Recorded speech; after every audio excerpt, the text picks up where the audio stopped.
বিপদ থেকে বাঁচাবে কে? আল্লাহ বাঁচাবে। আল্লাহ ছাড়া কেউ বাঁচাতে পারে? কেউ পারে না। ওই জন্য বিশ্বনবী সাল্লাল্লাহু আলাইহি ওয়াসাল্লাম বলেন, যাকারাল্লাহু খালিয়ান ফাফাযাত আইনাহু। ও দুনিয়ার মানুষেরা, কাল কিয়ামতের কোটে মুসিবতের দিনে আরশে আজিমের ছায়ার তলে কোনো ছায়া থাকবে না। এইরকম আসমান থাকবে না, জমিন থাকবে না, পুরো দুনিয়াটা খয়লান হয়ে যাবে, তামার মতো হয়ে যাবে। সেই দিন আরশে আজিম ছাড়া কোনো ছায়া থাকবে না। সাবআতুন ইযিল্লুহুমুল্লাহু ফি যিল্লিহি ইয়াওমা লা যিল্লু ইল্লা যিল্ল। বিশ্বনবী সাল্লাল্লাহু আলাইহি ওয়াসাল্লাম বলে, দুনিয়ার মানুষেরা নেই কাল কিয়ামতের কোটে মুসিবতের দিনে, সেই দিন বন্ধু বন্ধুর পরিচয় দেবে না, ভাই ভাইয়ের পরিচয় দেবে না, মা কন্যারে পরিচয় দেবে না, কন্যা মারে পরিচয় দেবে না, বাবা ছেলের পরিচয় দেবে না, ছেলে বাবার পরিচয় দেবে না, স্বামী স্ত্রীর পরিচয় দেবে না, স্ত্রী স্বামীর পরিচয় দেবে না। সবাই পালিয়ে যাবে এক অপর থেকে, কেউ কাউকে বলে পরিচয় দেবে না। সেই দিনে মুসিবতের দিনে আল্লাহর আরশে আজিমের ছায়া ছাড়া কারো ছায়া থাকবে না। যাকারাল্লাহু খালিয়ান ফাফাযাত আইনুহু। কিন্তু 7 শ্রেণীর মানুষ কি হবে? সেই দিন আরশে আজিমের ছায়ার তলে থাকবে। তার মধ্যে এক শ্রেণী হলো যে আল্লাহর ভয়ে কাঁদবে। সেই লোকটা সে আল্লাহর আরশে আজিমের ছায়ার তলে থাকবে। যে আল্লাহর ভয়ে কাঁদবে। কেমন করে কাঁদবেন আপনি? আপনি নামাজ পড়লেন তাহাজ্জুদের নামাজ পড়ার পরে সুন্দর করে হাত উঠিয়ে বলবেন আল্লাহ। এইরকম করে করে যদি আপনি কাঁদেন, রব্বুল আলামিন ডাক দিয়ে বলে, গোলাম, ওই কাদার সঙ্গে সঙ্গে তোমার চোখের পানি নাকের ডেঙ্গা দিয়ে দুনিয়ার জমিনে পড়ার পূর্বে আমি আল্লাহ তোমার জীবনের গুনাহগুলি মাফ করে তোমাকে জান্নাতি বলে ঘোষণা করে দিই। জান্নাতি বলে ঘোষণা করে দিই। কিন্তু তোমরা কি চাও? তোমরা কি কাঁদো? তোমরা তো কাঁদো না, তোমরা তো ভয় করো না। আমি আল্লাহকে বলে যদি ভয় করতে পারো, তাহলে এইরকমই আমি আল্লাহ তোমাদেরকে দেব। আব্দুল্লাহ ইবনে রাওয়াহা একজন বিখ্যাত সাহাবী ছিলেন বিশ্বনবী সাল্লাল্লাহু আলাইহি সাল্লামের। সেই আব্দুল্লাহ ইবনে রাওয়াহা একদিন নিজের স্ত্রীর জাঙ্গের উপরে মাথা রেখে শুয়ে আছেন, আরাম করতেছেন। আরাম করতে করতে এই সময় যেন তার চোখ দিয়ে পানি এসে গেল। যেমনি পানি এসে গেল, সেই সময় তার স্ত্রীও কান্না করতে শুরু করলো। যেমনি কান্না করলো, সেই সময় আব্দুল্লাহ ইবনে রাওয়াহার স্ত্রী সেই সাহাবীকে বললেন, আমি নবীর সাহাবী, বলো বলো বলো তুমি কেন কান্না করতেছো বলো। সেই সময় যেন আব্দুল্লাহ ইবনে রাওয়াহা বললেন, আমার স্ত্রী রে, বলো বলো বলো তুমিও কেন কান্না করো। সেই সময় যেন তারা দুইজনে বললেন, ওগো আমার স্বামী, আপনি কেন কান্না করলেন বলেন। সে বলল, তুমি কেন কান্না করো বলো। সে বলল, তোমার কান্না দেখে আমি কান্না করতে শুরু করে দিয়েছি। এবার স্ত্রী বলে, স্বামী বলো বলো আপনি কেন কান্না করলেন। আব্দুল্লাহ ইবনে রাওয়াহা বললেন, ও আমার স্ত্রী রে, শুনো, আমি এখানে এমন রোমান্টিকে থাকতে পারতাম, আজকে আর স্বামী আর স্ত্রী ছাড়া কেউ এই ঘরটাতে নেই। ঘর লাগিয়ে দেওয়া হয়েছে, এই ঘরে স্বামী আর স্ত্রী দুইজনে আছি। তুমি আজকে ওর মদিনার সব থেকে সুন্দরী রমণী, আজকে তোমাকে একা পেয়ে, আজকে তোমার মাথার উপরে তোমার পায়ের উপরে মাথা রেখে আমি ঘুমিয়ে আছি, কান্না করেছি। তার কারণটা তুমি কি জানো? আজকে আমার আল্লাহর ভয় এত এসেছে, জাহান্নামের ভয় এমন এসেছে, কিয়ামতের ভয় এমন এসেছে, ওই ভয় ধরে রাখতে পারিনি। ওই ভয়ের কারণে, ওই ভয়ের অন্তরের কারণে আমার অন্তর ফেটে গিয়েছে, আমার অন্তর কান্না করতে শুরু করে দিয়েছে। রব্বুল আলামিন যেই দিন কাল কিয়ামতের কোটে মুসিবতের দিনে পুলসিরাতের বিদেশ পার হতে বলবে, বলবে, আব্দুর রহমান আজকে পার হয়ে যাও, আজকে একা একা চলে যাও, আজকে তোর সঙ্গের সাথে কেউ হবে না, আজকে তোর সঙ্গেও কেউ যাবে না। ও আমার স্বামী স্ত্রী বলো বলো বলো। সেই দিন আল্লাহ যদি বলে, বান্দা এই শুধু একদম সুড়ঙ্গ রাস্তাটা, চিকন রাস্তা দিয়ে কেমনে যাব, ওই রাস্তা দিয়ে পার হওয়ার সম্ভব নয়, কিন্তু আমি কেমনে যাব, এই বলে আমার ভয় হয়ে গিয়েছে। আল্লাহ আমার জিজ্ঞাসা করবে সব জিনিস, আমি কেমনে উত্তর দেব, এই বলে কান্না করে স্ত্রী। সেই সময় আল্লাহর ভয় কেমনে ছিল ওই নবীর সাহাবাদের। আজকে আমাদের অন্তরে আল্লাহর ভয় নেই। আমরা মসজিদ চিনি না, মাদ্রাসা চিনি না, কিছুই চিনি না। আজকে মাদ্রাসায় টাকা দিতে চাই না। বিশ্বনবী সাল্লাল্লাহু আলাইহি ওয়াসাল্লাম বলেছেন, ইযা মাতাল ইনসানু ইনকাতা আনহু আমালুহু ইল্লা মিন সালাসাতিন সাদকাতিন জারিয়া। দুনিয়ার মানুষেরা, তোমরা আল্লাহকে বলে ভয় করো। কেমন করে? দুনিয়ার মানুষেরা, তোমরা যখন মরে যাবা, তোমরা যখন মৃত্যুবরণ করবা, তখন তোমাদের সমস্ত আমলগুলি বন্ধ হয়ে যাবে, শুধুমাত্র 3খানা আমল ছাড়া। 3খানা আমল তোমাদের কাছে থাকবে, তাছাড়া সব আমলগুলি বন্ধ হয়ে যাবে। তার মধ্যে প্রথম নাম্বার আর হলো ইদা মাতাল ইনসানু ইনকাতা আনহু আমালুহু ইল্লা মিন সালাসাতিন সাদকাতিন জারিয়া। তুমি যদি দুনিয়ার জমিনে সাদকা করে যাও, দান করে যাও, ওই দানখানা কাল কিয়ামতের কঠিন মুসিবতের দিনে কবর পর্যন্ত পৌঁছাবে, নচেত আপনার দান কিছুই যাবে না, কবরে কিছুই যাবে না। শুধুমাত্র 3.5 হাত কবর আপনাকে যেতে হবে। ওই কবরে আল্লাহ জিজ্ঞাসা করবে, বান্দা দুনিয়ায় যা রেখে এসেছিলে সব তোমার পর, তুমি যখন মরছিলা তোমার সঙ্গে কিছুই আসেনি। ওই জন্য বিশ্বনবী সাল্লাল্লাহু আলাইহি ওয়াসাল্লাম দুনিয়ার মানুষেরা, একটা মানুষ যখন মারা যায় তার সঙ্গে 3খানা জিনিস যায়, 3খানা জিনিস যাওয়ার পরে 2খানা জিনিস ফিরে চলে আসে, শুধুমাত্র 1খানা জিনিস থেকে যায়।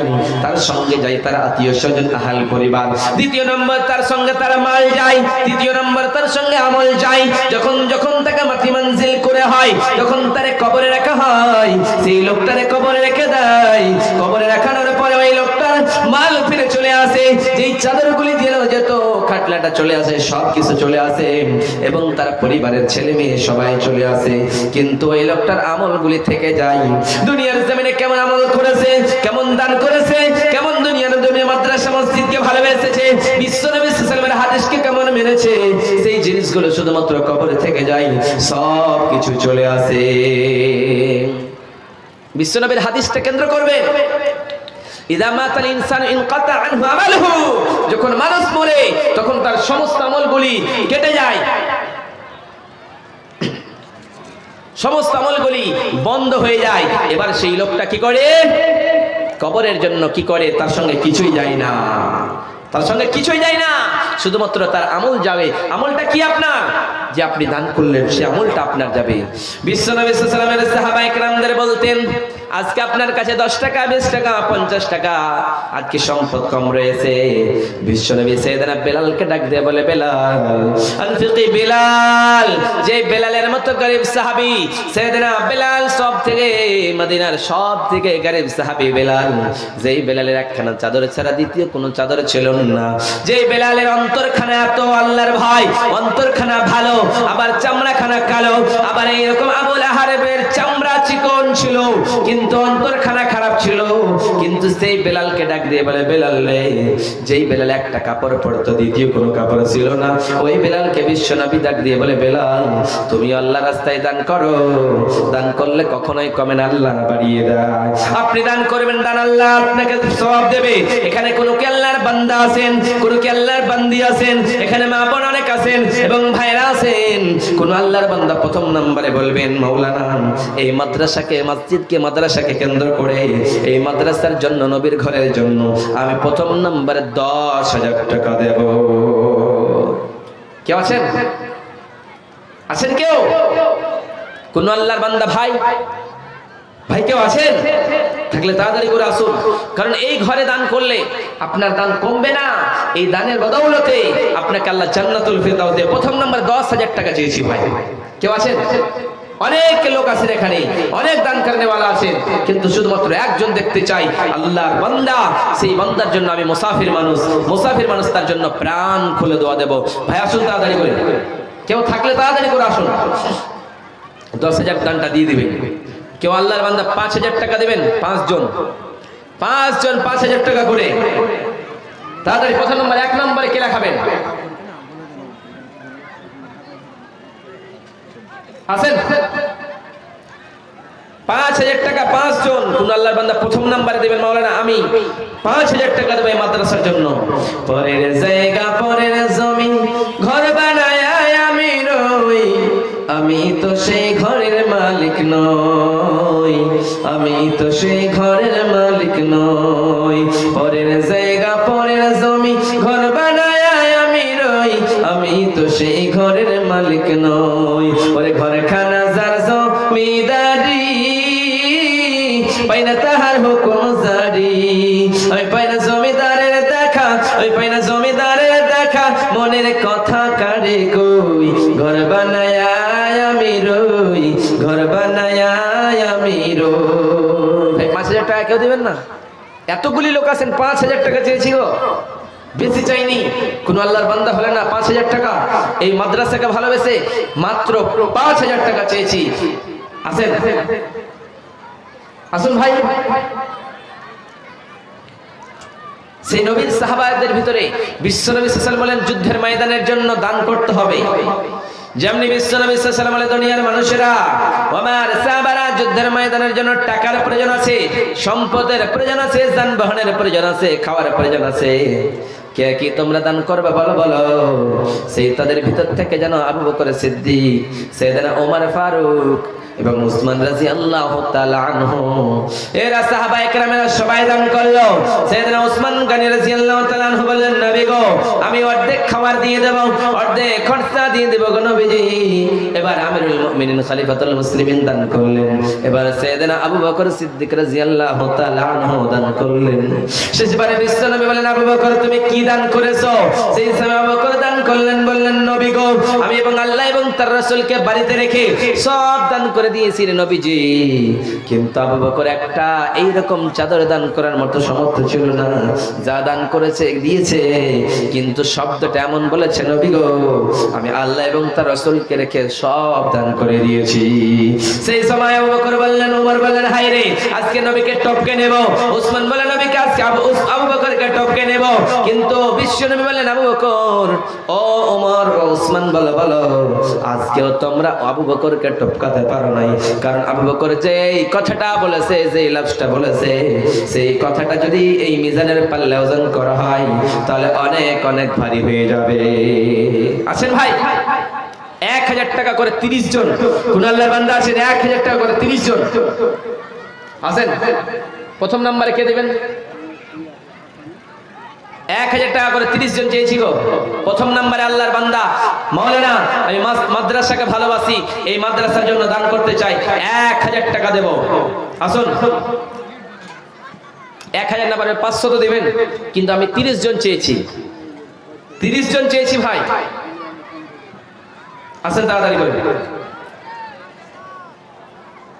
আরেকজন ভাই আমার এখানে তেলো 1000 টাকা এই মাদ্রাসা নামে দিয়ে গেল, তাকে যদি সেই ভাই কোনো বিপদেতে বাঁচাইয়া নিও খোদা দান বদলেতে।